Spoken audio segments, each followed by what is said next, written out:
મહાદેવ હરિઓમ જય માતાજી। અત્યારે વાગ્યા છે સવારના 7:30 ને આપણે અહીંયા ભાખરોડમાં આવે જૂનાગઢની સીધી બસ, એટલે આપણે એમાં જ જવાનું છે ને ભાઈને કાલે સ્કૂલે જવાનું હોય એટલે આજે જ નીકળી જ જવું છે, કાલે રજા નથી રાખવી।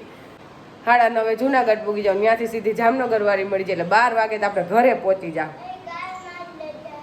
હે ખરવડથી નીકળ્યા સવારના 8 વાગે ઘરે પહોંચશું તો 1 વાગશે। બસ રસ્તો બને છે ને ઓલું પુલ બંધ કર્યું છે એટલે ફરી ફરીને હાલે ને, જે તમે 11:30 પહોંચતા હોય ને 1 વાગે પહોંચી, એટલો ફેર પડે। પણ આપણે વાંધો નથી, ભાઈ ડાયો થઈ ગયો છે એટલે આપણે ઠકવતો નથી બસમાં, એમ રોવે કે તોફાન કે કાંઈ નહીં, ભાગ લઈ દો એટલે બેઠો બેઠો ખાઈને પાણી પીવે। નકર તો એને લઈ ક્યાંક જવું એટલે બહુ મુશ્કેલી હોય, એમ કે બસમાં મને 2 દિવસ વિચાર આવે કે બસમાં એને લઈને કેમ જવું એમ, પણ હવે કાંઈ તોફાન નથી કરતો, બેઠો રે સરસ સીટમાં। કા દેવાસ મજા આવે ને બસમાં? હે કે 4 વ્હીલમાં મજા આવે? બસ ફૂલ આવે, બસમાં મજા આવે।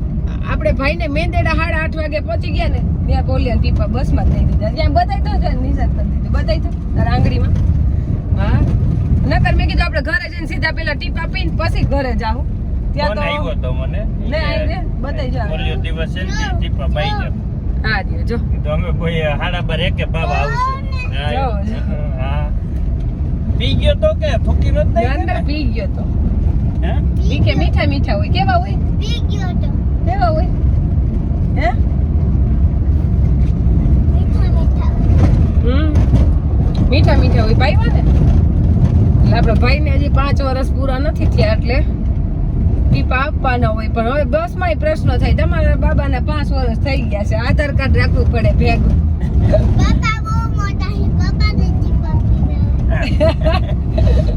બાપા ટીપા પી લીધા, નાના હોય ત્યારે બધાય પીતા હોય, મોટા થઈને 5 વર્ષ લગન પીવાના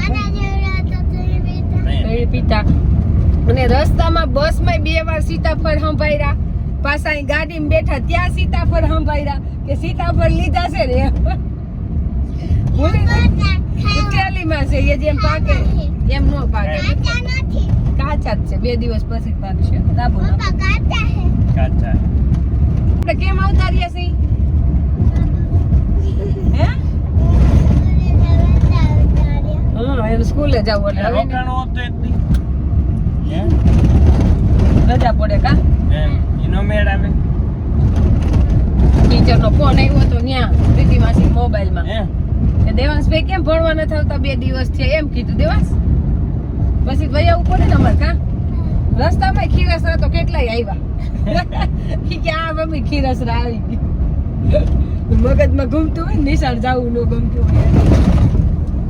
આપણે 5મે દિવસે વાડીએ આવ્યા, 4 દિવસ ભાખરવડ ગયા હતા એટલે અત્યારે જો વાડીએ આવી ગયા ગા દોવા, એને પપ્પાએ દોઈ આવે પણ હું હોય એટલે ન દોય, નકર હું નહોતી એટલા દી જ દોતા હતા ગા, કારણ કે હું દૂધ ને હું વાત લીટર દૂધ કરે છે પણ તો સારું ઘાટું દૂધ બહુ અત્યારે થઈ ગયું હોય, કારણ કે વ્યાણી એને ઘણો ટાઈમ થઈ ગયો એટલે પછી ભેંસના દૂધ જેવું થાય એટલે લીટરે ઘણું જાજુ ન વેચાતું લેવું પડે।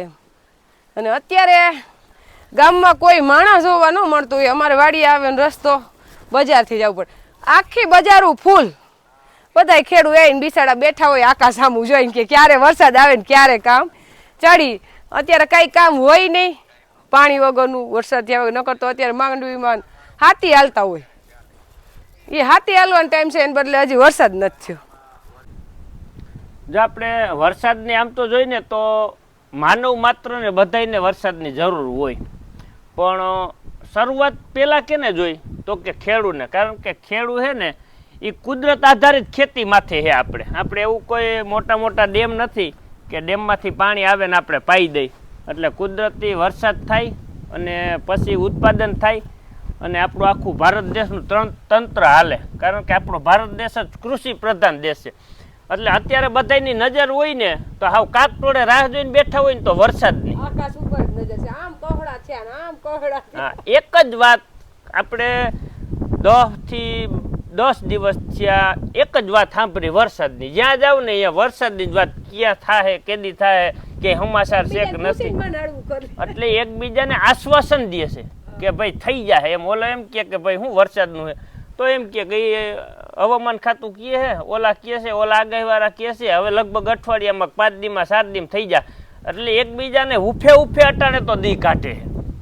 અને ખરેખર જો વરસાદ થોડોક લંબાઈ ને તો પરિસ્થિતિ કપરી આવે, પણ ભગવાનને આપણે પ્રાર્થના કરી કે લંબાઈ નહીં અને કોઈ ઉપાધિ કરતા નહીં, હોય 100% વરસાદ થઈ જ જાય. આપને વિશ્વાસ હોવો જોઈએ, અને તમને વિશ્વાસ હોય ને એટલે કુદરતને દેવું પડે.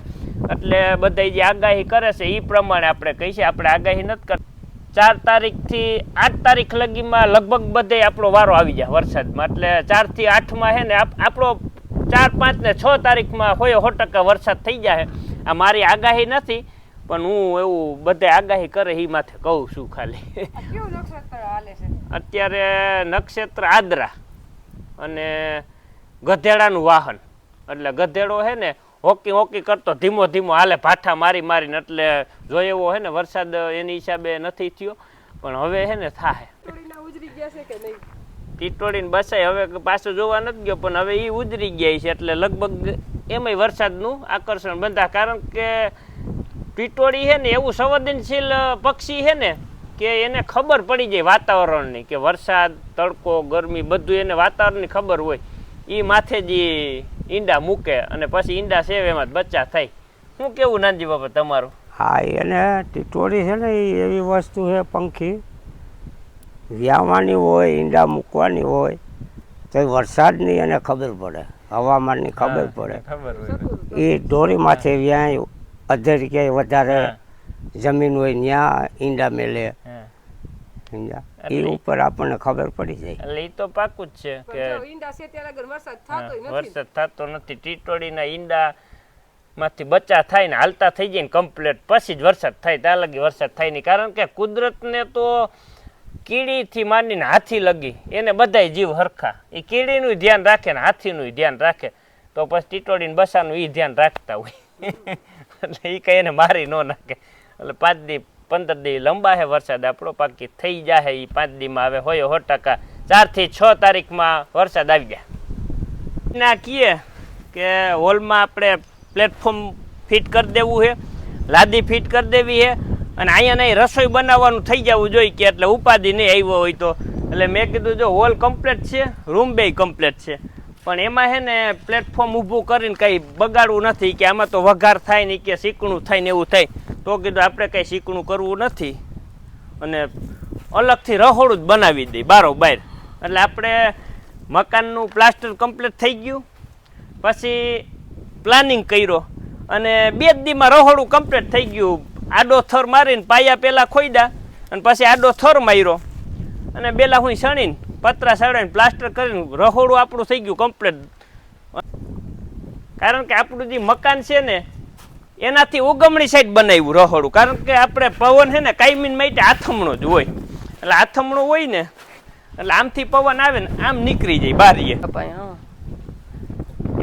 આ એક ગમ્યું આપને કામ કે રસોડું અલગ બનાવી નાખ્યું, પણ આપણે તો આવ્યા ત્યાં તો તૈયાર કરી રાખ્યું કમ્પ્લીટ. 2 દીમાં તેને પ્લાસ્ટર કરીને કમ્પ્લીટ કરી દીધું. હાવ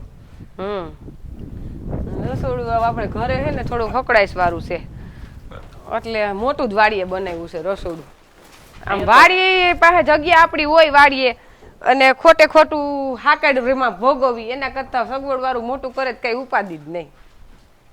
એટલે રસોડું તો આપણે કઈ ઘટે નહીં એવું મોટું બન્યું છે. જો રસોડાની આપણે છે ને લંબાઈ છે 12 ફૂટ અને આમ પહોળાઈ છે 10 ફૂટ, એટલે 10 બાય 12 છે. અને આપણે રસોડાનું બાયણું મૂક્યું છે 3 ફૂટનો ગાળો અને બારી મૂકી છે 3 ફૂટની, એટલે એને હવા ઉજાસ વાળું. એટલે આપણે અહીંયા પ્લેટફોર્મ રાખશું એટલે વઘાર કરીને હા એ બધું બહાર નીકળી જાય. ને ઊંચાઈ પૂરી, લંબાઈ અને પહોળાઈ કઈ ઘટે નહીં ને. આમાં અહીંયા નહીં રસોઈ બનાવવાની અને અહીંયા નહીં જમી લેવાનું, તમારે હોલમાં જવાની જરૂર નથી. મોટું એવડું મોટું બનાવ્યું છે. અને આપણી પાસે મેન તો રસોડું બનાવવાનો પ્લાનિંગ ન કરત, પણ આટલું બનાવી લે ને તો 40-50 હજાર રૂપિયા જોઈ જાય. એટલે આપણી પાસે તો બધો માલ પડ્યો, ખાલી મજૂરી દેવી પડી ને એટલે પ્લાનિંગ કર્યું છે. તો સિમેન્ટ હતો, રેતી હતી, બેલા હતા, પતરા હતા, ઇંગલ હતું બધું, અને ખાલી મજૂરી દેવા નથી ને એટલે 15,000 રૂપિયા મજૂરીમાં કમ્પ્લીટ થઈ ગયું. બાકી નકર હે ને 50,000 ખાલી આ 10 બાય 12 નું રહોડું મોંઘવારી complete થાય. અત્યારે રહી ને એટલે નો થાય જલ્દી. પણ આપણી પાસે કીધું અમે માલ પડ્યો છે તો ઈ કઈ ઉપાધિ છે નહીં. હા. પતરા તો આપણી પાસે પડ્યા જ છે. હજી આપણે મજૂર હાટું બનાવ લેવું તોય ઘટશે નહીં. હા. કારણ કે વાં આપણે ગોડાઉનના અને 2 રૂમના પતરા નીકળ્યા છે ને પતરા આપણે વેચવાના છે જ નહીં. આપણે જ ઉપયોગ કરશું ગમે ત્યાં. એટલે આપણે અસલ હોલની પાસે જ બની ગયું, કઈ ઘટે નહીં એવું. હા આ હોલમાં આ પરબર અહીંયા રસોઈ બનાવીને હોલમાં જમવું હોય તો હોલમાં, ને રહોડામાં જમવું હોય તો રહોડા. હા હજી અહીંયા આપણે ચોકડી બનાવી લેવી છે. ચોકડી એવડી બનાવી છે. હજી અહીંયા ખુરશી ભરવી જો એટલી આમ સમજાઈ ગયા, રહોડા જેવડી. હા એવડી. અહીંયા કપડા ધોવા હોય, વાસણ લોકો ધૂળમાં ગારામાં ન ગમે કુંડી પાસે. બધું અહીંયા જ કરી નાખ. અહીં નળ ફિટ કરી દેવું બધું અહીંયા જ. એ સારું તો. હવે કામ કરી તો પછી પ્લાનિંગ થી જ બધું કરાય ને. હેરાન શું કામ થવું છે? એક તો ભાખરવડ થી આવું ને એટલે મને એક તો અમારે ઘરે તો પેલા એમ જ લાગે કે પૂરું ડબ્બામાં પૂરાઈ ગયા, હાવ હકડાય. પણ બધા એમ કે વાડીએ રહેવા હોય, પણ વાડીએ રહેવા એમ ન આવી. કારણ કે આપણો કુટુંબ પરિવાર બધું ગામમાં રહેતો હોય ને, આપણે એકલા ગમે નહીં. અને અમારા કુટુંબમાં એવો હપ કે આખો દિવસ અવાર હવાર એકબીજાની ઘરે જાતા હોય ને ભેગા બેહતા હોય, તો વાડીએ ઈ લોકો કોઈ આવી શકે નહીં, આપણે પછી ગામમાં ન જઈ શકે. નકર અહીંયા મજા જ આવે, કારણ કે સગવડ ફૂલ થઈ ગઈ છે. વાડીએ પાણી હોય અને પકતા ને હવા ઉજાસ એટલે મજા આવે. પણ નહીં ના કેમ ત્યાં કુટુંબ ન હોય અને ભાઈઓ વિના નકામું. હા અને આપણે દેવાનસિંહ પપ્પાની એને કોઈ બહારના દોસ્તાર નહીં. ઈ બેહવા વાળા બધા ભાઈઓ જ ભેગા બેઠા હોય નહીં. હો ભાઈ જ બધા. અને નકર આપણે તો ગામ આ દેખાય અહીંથી જો. હા. હરખું ગામમાં કઈક અવાજ આવતો હોય ઈ વાડીએ સમજાય, પવન આ બાજુ હોય તો. એટલે કઈ બહુ સેતી વારી નથી. તો જે થાય એ બધું સારું થાય છે. રોકાવા આવશું એમ તો 5 દી વેકેશનમાં છોકરાઓને લઈને અહીંયા જ વહી આવવાનું. વેકેશનમાં મહેમાનને લઈને આવતું રહેવાનું. હા એ મજા આવે, હવે રીતે રહીમે રાખે.